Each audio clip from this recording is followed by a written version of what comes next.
Le 22 octobre 2023, ma vie a fait un 360 degrés.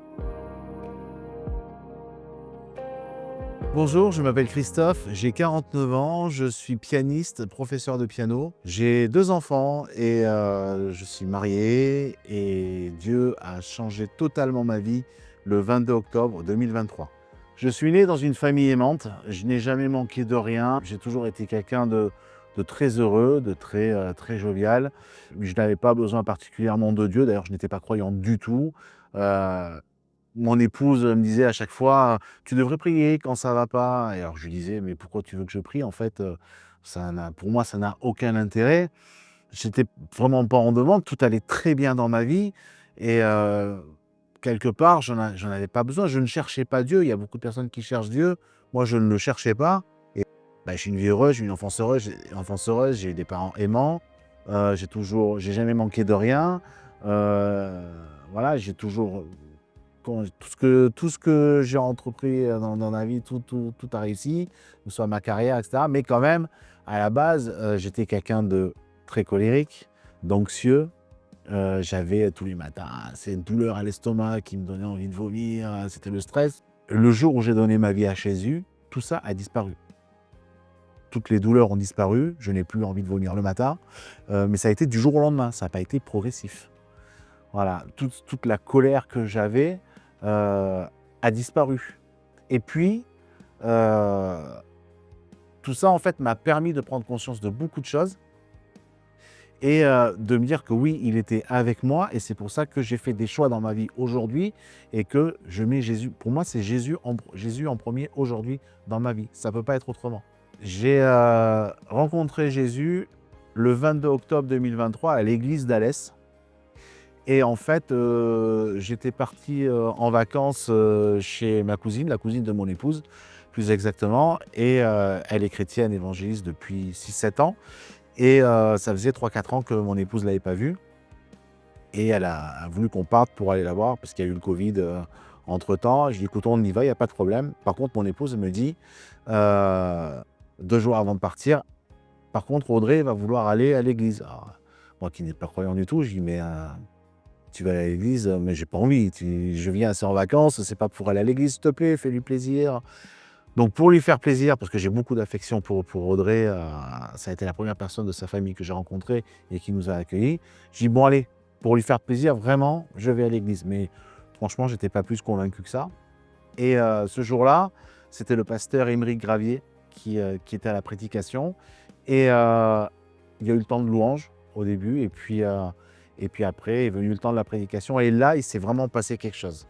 J'ai vraiment ressenti quelque chose. En fait, ma femme l'a vu parce que j'avais l'impression qu'il y avait moi et le pasteur et que en fait, Dieu parlait à travers le pasteur, me transmettait la parole et ça m'a transpercé, en fait. Et mon épouse me l'a dit bien après, elle était à côté de moi, elle me regardait, je rayonnais, en fait. J'avais la banane, je rayonnais et puis, après on est sorti de l'église et ma cousine est venue me voir et elle venait vraiment avec des pincettes parce qu'elle s'est dit déjà qu'il était pas trop elle était pas trop d'accord de venir. Comment il l'a pris? Et en fait, quand elle est venue me poser la question si ça a été, je lui ai répondu: «Oui, ça va très bien» et je lui ai dit: «D'ailleurs, il me faudrait une Bible». Et là, elle m'a regardé avec des yeux, elle me dit: «Mais tu te fous de moi?» J'ai dit: «Non, non». J'ai dit: «Il me faut une Bible, il s'est vraiment passé quelque chose Audrey, j'ai vraiment besoin d'une Bible, j'ai vraiment de besoin de lire la parole, il faut que j'en sache plus». Et à partir de là, toute la semaine, on venait d'arriver le samedi, le dimanche, on était à l'église, le dimanche 22 octobre et toute la semaine, il a fallu on passait des heures et des heures à se coucher à 2 3 heures du matin parce que je lui posais des questions, parce que, voilà, on lisait l'évangile de Jean, je lui posais des questions que Aymeric est venu à la fin, avant que je parte, est venu me voir, on a passé 3 heures ensemble. Voilà et aujourd'hui, Jésus en premier dans ma vie. C'était le feu à l'intérieur et ce feu à l'intérieur, en fait, c'est vraiment un amour qu'on peut pas quantifier puisque quand dans la Bible il est écrit, «Il nous a aimés le premier», c'est la vérité puisque, voilà, il nous a aimés le premier. La parole, c'était, si je me souviens bien, c'était sur le miel, en fait. Casse ton cœur de pierre et laisse couler le miel. Depuis que j'ai rencontré Jésus, eh bien, tout a changé. Ma façon de vivre déjà, mes choix. Pour moi, en fait, aujourd'hui, quand je dis que j'ai donné ma vie à Jésus, c'est plus moi qui prends les décisions, c'est lui qui prend les décisions. Et je me laisse guider par le Saint-Esprit. Je sais que je prie beaucoup pour qu'il m'utilise, afin que, eh bien, je puisse, dire aux personnes qui verront ce message ou à d'autres personnes, que j'ai pu, avec qui j'ai pu côtoyer, que j'ai pu évangéliser, qui m'ont posé des questions, qui ont vu le changement, qui me connaissent depuis des années et qui ont vu le changement et qui m'ont posé la question, qui m'ont dit: «Mais qu'est-ce qui s'est passé?» Le but, c'est de pouvoir, en fait, transmettre ce que je vis et ce qu'il a changé, il a changé aussi, ma façon de voir les choses, la façon de ma façon de penser aussi et puis, surtout à aimer surtout les autres, heu à prendre conscience que, la la plus belle des richesses, en fait, c'est d'avoir Dieu dans sa vie heu, parce qu'il peut tout accomplir. Voilà.